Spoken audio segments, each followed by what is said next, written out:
lẹ́yìn òjì mo kí gbogbo yín káàbọ̀ sí orí ìkànnì Orísun TV. Mo kí yín pé ẹ káàárọ̀, ẹ káàsán, ẹ káalẹ́ ní gbogbo tẹ́ bá tẹ́ láǹfààní láti máa wo ìkànnì Orísun TV. Àjíjẹ ara yóò máa jẹun, Ọlọ́run ní fẹ́ ṣọṣẹ́ gbogbo wa. Ojú tẹ̀ fún wa àti títẹ̀ fún wa kò sì ní fọ́nà ṣe ẹ ṣeun. Orísun TV #1 Islamic channel jẹ́ ìkànnì tí ó wà fún oríṣiríṣi wáàsí àti ọ̀rọ̀ ẹ̀sìn látọ̀dọ̀ ọ̀pọ̀lọpọ̀ àwọn àfáà ńláńlá jàǹkàjàǹkà tí wọ́n mọ̀ máa ṣàlàyé ọ̀rọ̀ nípa ẹ̀sìn wa. Ní báyìí, ẹ bá mi subscribe sórí Orísun TV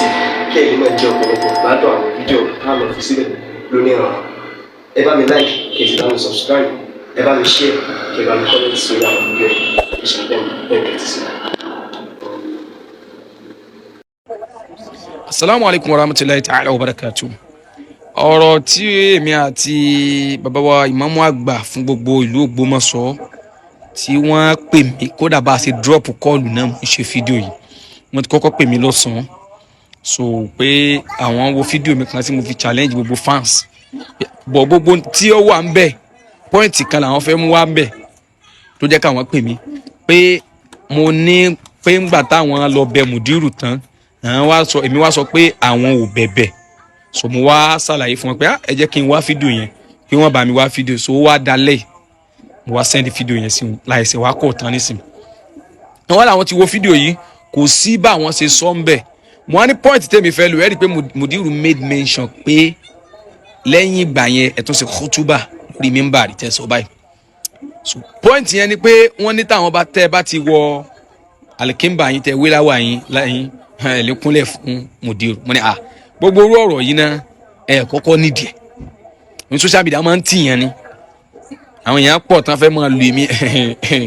tó ń bẹ lórí tèmi ju ibi táwọn wà lọ so ó máa ń tìyàn ni ò lè lu mi ibi tí mò ń lọ mo ò dẹ̀sẹ̀ rí padà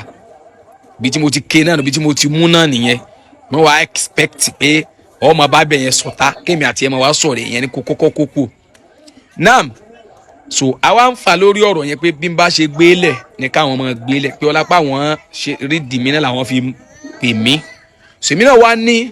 tí wọ́n bá rántí wọ́n ṣe fídíò kan tí wọ́n ń ṣépè pé kò ní ragbá fún wọn kò ní kíní kan gbogbo àwọn tí ń bú sọ̀hábà tán ṣépè ń bẹ̀ mo láwa ọmọ kí ó sì sọ pé Mudiru Markaz àfisọ wúlò wọ́rọ̀ wọn bú sọ̀hábà kankan mo ní kí wọ́n sọ pé elétekéte Ànábì ní aliharibu kódìá ète ogun gẹ́gẹ́ ète ló na pé ogun ète ni Muawiya àti Imamu Ali náà sì ń jà tí wọ́n wá gbé òjíṣẹ́ kọ̀ọ̀kan dìde láàrin ara wọn tẹ́nìkan wá lè tefẹ́ nìkan tó fi fífọ̀ ẹnìkan sí gbogbo alájọ kàtírà ń parẹ́ mo wá ní wákà ẹ̀dá wákà kan láìpẹ́ mo ṣe wí pé ẹ ń sọ pé kò ní ra gbá fún wọn kíní kan ẹ sáà ṣe pé ń bẹ pé gbogbo àwọn tí wọ́n ń bú àwọn sọ̀hábà mo ní gbogbo ilẹ̀ yóò báyìí èyàn ò lè sọ pé ẹnìkan ń bú sọ̀hábà ká má bàa pé Mudiru lẹ̀ ń bá wí kò sẹ́ni omi mo ní Mudiru rẹ̀ ti jáde tí èsẹ̀ mẹ́rin ẹ̀ márùn-ún mọ̀ pé ń bú sọ̀hábà wọ́n ṣe pẹ̀lú Professor Kidir Baki Tiwo wọ́n ṣe lọ́dọ̀ wọ́n ṣe pẹ̀lú wọ́n tún ṣe ń kọ́fẹ́sì ń ṣe wá bú àwọn sọ̀hábà ẹ̀ ń ṣàlàyé tíra ni mo jẹ́ kó yé wọn báwọn wọ́n jiyàn lórí tí mo sọ wọ́n ní gbọ́dọ̀ mi bá wá ṣe fídíò kí n wá máa gbogbo bí n bá bú àwọn kí n máa bú àwọn pé kí n sáà máa mo ní èmi wá ń jẹ́ kó yé wọn lórí fídíò yẹn pé ńgbà tẹ́yìn náà ti ń misquote Mudiru àwọn ẹ̀yin ò fẹ́ kémi misquote yín ní àgbọ́yé tèmi lórí ọ̀rọ̀ yẹn bọ̀ bí tásà wá parí ọ̀rọ̀ sí ni pé wọ́n ní àníyàn gbogbo wa pẹ̀lú Mudiru Markaz kọ́lọ́n fi san gbogbo wa kọ́lọ́n fi dá wa lẹ́jọ́ mo sì ṣe àmì tí mo ṣe àmì